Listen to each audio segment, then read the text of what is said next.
तो पशु योनि में कौन जाएगा? देखो, जो रात के 11 बजे के बाद 3 बजे के बीच में भोजन करता है, ये निशाचर है। निशा माने रात, चर माने विचरने वाली। रात में खाना, रात में तुमको 8-10 बजे तक भोजन कर लेने का नियम। 11 आखिरी है, 11 के बाद भोजन में बिल्कुल नहीं होना चाहिए। ये रात नहीं है ऐसे कि तुम्हारा जब मना है तब भोजन। 11 से लेकर 3 बजे के बीच में बिल्कुल नहीं। शांति से भजन करो, सो जाओ, उपद्रव मत करो। अब सीटियां बज रही हैं 12 बजे, चलो होटल में चलते 12 बजे खाने, ऐसे लोग जाते हैं। पशु योनि निश्चित।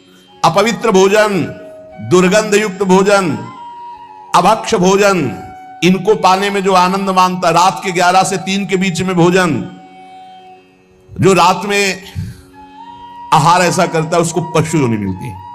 जो दूसरों का धन चोरी करता है, जो विद्वान बन करके दूसरों की वंचना करके धन को लूटता है, जो अपने कर्तव्य कार्यों से अनभिज्ञ होकर मनमानी आचरण करता है, जो समयोचित सदाचार का ज्ञान नहीं रखता, वो मूर्ख पशु योनियों को प्राप्त होता है। जो हिंसक स्वभाव का है, जो अपने परिवार वालों को पीटता है, गाली गलौज, थोड़ी सी संपत्ति के लिए मारपीट, ऐसी लड़ाई झगड़ा, कलहप्रिय, कायर, कुत्ते की योनि को प्राप्त होता है। लिखा हुआ है वो कुत्ते की योनि को प्राप्त होता है। जो थोड़े से हिस्सा के लिए भाई बंधुओं को मारपीट, कलह, लड़ाई झगड़ा, इस तरह का व्यवहार, हिंसक स्वभाव, क्रूर स्वभाव, इनको कुत्ते की योनि प्राप्त होती है। जो चंचल स्वभाव, देखो कुछ ना कुछ करते जा, बैठे तो पैर हिला रहे, वो मतलब शांत नहीं रह सकते, उनके शरीर में वाइब्रेट होता रहता है।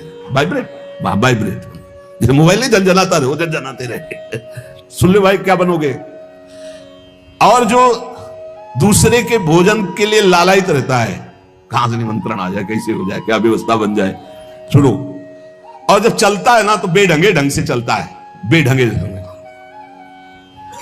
और दूसरों की वस्तु देकर लुभायमान होकर छीनने का स्वभाव करता है, उसका अगला जन्म बंदर का मिलेगा।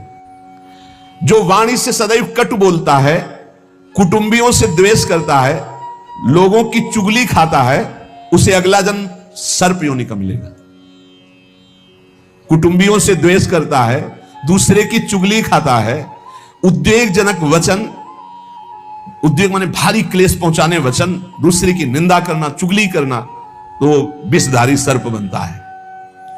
जो शरीर से बलवान दीन जनों के ऊपर आक्रमण करके खूब पिटाई मार करना, माता पिता को मारना, ऐसे गरीब जनों को, दीन जनों को मारना, निर्लज और मांस भक्षण करने वाला, उसको अगले जन्म में क्रूर मांस भक्षी, जैसे हाइना, सिंह, सियार, ऐसी योनियों को दिया जाता है। क्रूर हिंसक पशु सिंह जैसे है, जैसे लकड़बग्घा, हाइना लकड़बग्घा है, भेड़िया है, ऐसे जो मांस भक्षण करने वाले हैं,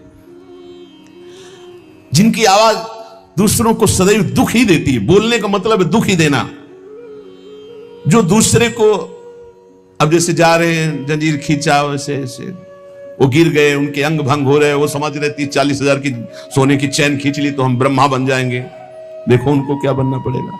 जो दूसरों को भय प्रदान करते हैं, दूसरों की संपत्ति छीन लेते हैं, ऐसे लोग अजगर योनि को प्राप्त होते। भूखे मरो जब कभी अवसर मिल जाए तब। ऐसे ये जो दूरदृष्टि न रख के वर्तमान दृष्टि रख करके केवल भोग के लिए दूसरे के दुख का कारण बनते हैं, केवल उनके चिंतन यही चलता रहे, कहां से क्या खा लूं, कहां से क्या उठा लूं, कहां से क्या, बोले हाथी की योनि को प्राप्त होते हैं, वो पशु हाथी योनि को। इस तरह से 83,99,999 योनियां हैं। जो भजन नहीं करते, भगवत विमुख हैं, उनको सब क्रमशः ये प्राप्त होती है। उपासक को चाहिए कि कम से कम इतना तो कर ले कि अगला जन्म मनुष्य का हो जाए, फिर भजन करे अगर कोई कमी रह गई हुई। अगर आप नाम जप करेंगे और एक बात ध्यान रखेंगे कि दूसरों को दुख ना पहुंचने पावे, तो पक्की बात है भगवान की कृपा से अगर भगवत प्राप्ति नहीं हुई तो दूसरा जन्म होगा मनुष्य का, और बहुत महान भक्तों के बीच में जन्म होगा। जन्म से ही भजन प्रारंभ हो जाएगा, और आप यौवन अवस्था प्राप्त होते होते भगवत प्राप्त हो जाएंगे, काम हो जाएगा आपका। भजन एक ऐसी वस्तु है जो आपको बचा सकती है। अब इसमें कह रहे हैं कि जैसे आप भजन मार्ग में लगे हुए हो और आपको कोई गाली दे रहा है, आपने पलट के गाली दे दी तो आपका भजन छीन हो जाएगा। इसलिए भजन को बचाने के लिए कह रहे, अकार पण्य मपारुष्यम संतोषा सरदधानता। ये ब्रह्म ऋषियों की बातें हैं, बहुत काम की बातें हैं। अनुसूया गुरु पूजा दया भूतेश पैशुनम सद्वीरेश दमः प्रोक्तो ऋषि शांत बुद्धि भी। अकार पण्य माने उदारता। भजन किससे बचेगा? उदार बुद्धि। स्वभाव कह रहे हैं कोमल, कोमल स्वभाव से भजन बचेगा। संतोष वृत्ति से भजन बचेगा। गुरु इष्ट पर श्रद्धा वृत्ति से भजन बचेगा। दोष दृष्टि किसी पर ना हो, इसका अभाव हो तो भजन बचेगा। गुरु शुश्रूषा सेवा से भजन बढ़ेगा। प्राणियों पर दया तो भजन बढ़ेगा।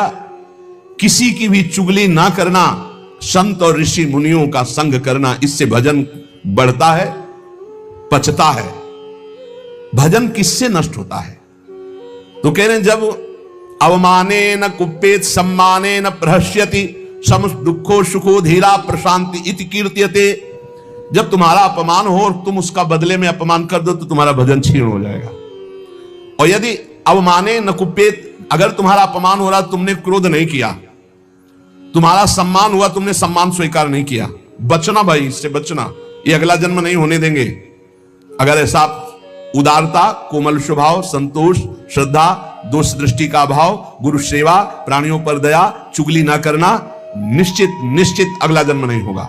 आप अपने भजन को बचाएं। जब कोई आपका अपमान कर रहा हो तो आप उसके बदले में उसका अपमान ना करें। यदि आपको क्रोध आ गया अपमान करने पर तो आपका भजन का फल क्षीण हो जाएगा। यदि सम्मान हुआ, आप आनंदित हो गए कि हमारा बड़ा सम्मान हो, तो आपका भजन क्षीण हो जाएगा। इसीलिए श्रीपाद भी कह रहे हैं, सम्मानम कलयाति घोर गर्लम नीचापमानम सुधा श्री राधा मुरली धरो बच सके वृंदावन मात्यज। जब कोई सम्मान करे तो उसे भारी विष के समान समझो। सम्मानम कलयाति घोर गर्लम, जैसे बढ़िया खीर मिल रही हो, कान में कोई आके कह दे विष पड़ा है तो आप नहीं खाओगे, ऐसे ये सम्मान प्रणाम नमस्कार वाहवाही ये तुम्हारे भजन के नाश करने के लिए है, ये विष है, इसे मत पीना, स्वीकार मत करो। विश्व नमन करे करने दो, तुम स्वीकार मत करो, तुम हर्षित मत हो। और जब अपमान हो तो उसका अपमान करने वाले का कभी अपमान न करना। धीर पुरुष, प्रशांत पुरुष अपने भजन को ऐसे बचा ले जाता है। जैसे कोई अपमान कर रहा है, बहुत बड़ा अमृत है, सच्ची मानिए। जिसका अपमान हो रहा है वो साधु पुरुष जब अपमान सह जाता है तो उसका भजन बढ़ता है, वो सुख से भगवान में शयन करता है। और जब अपमान हुआ और अपमान दूसरे का कर देता है तो उसका भजन क्षीण हो जाता है, वो अशांत होकर के फिर जगत में शयन करता है। अपमान करने वाला जब कोई सामने से अपमान सह जाता है तो उसका सहन करना उसके नाश का कारण बन जाता है। अपमान करने वाले का निश्चित नाश हो जाता है जब उस सामने वाला बोले ना, केवल चुप रहे। यह बड़ी बात है, पर बहुत कठिन है। उस समय जब कोई अपमान कर रहा है, निंदा कर रहा है, आप शांत हैं, इसका मतलब आपके ऊपर गुरु कृपा है और आप अपने भजन को पहचानते हैं, भजन बचाना चाहते हैं। अपमानित होने पर चाहिए कि अपमान करने वाले की ना बुराई सुने ना बुराई करे। जैसे कोई आकर बहुत नीच आदमी आपको गाली दे रहा था, कान में अंगुली डालो, नहीं भाई वो नीच नहीं, भगवान उसके अंदर बैठकर मेरी परीक्षा ले रहे थे, मुझे पुष्ट कर रहे थे, वो नीच कैसे हो सकता है? अपने भजन पर दृष्टि रखे, ना उसकी निंदा करे, ना उसकी निंदा सुने, ना उसका बुरा चाहे। यद्यपि इसमें लिखा हुआ है कि जो अपमान करने वाला है उसका। भाइयों और बहनों, ब्रह्म मुहूर्त का समय यानी प्रातः 4 बजे का समय, यह सबसे पवित्र घड़ी है। प्रेमानंद जी महाराज कहते हैं, इस समय उठकर अगर आप सिर्फ राधे राधे नाम का जप कर लो तो तन के रोग, मन की पीड़ा और जीवन की सारी कठिनाइयां दूर होने लगती हैं। राधा नाम ही सबसे बड़ी औषधि है, राधा नाम ही सबसे बड़ा अमृत है। जो भी इस बेला में नाम जपता है उस पर कृपा बरसती ही बरसती है। प्रातः 4 बजे उठकर इस नाम को जपना। अगर रोग दूर ना हो तो मुझसे कहना। इसको आप वीडियो में डालेंगे तो पहले सूर्योदय का दृश्य, फिर मंदिर की घंटी, फिर राधे राधे जप करते भक्त दिखा सकते हैं।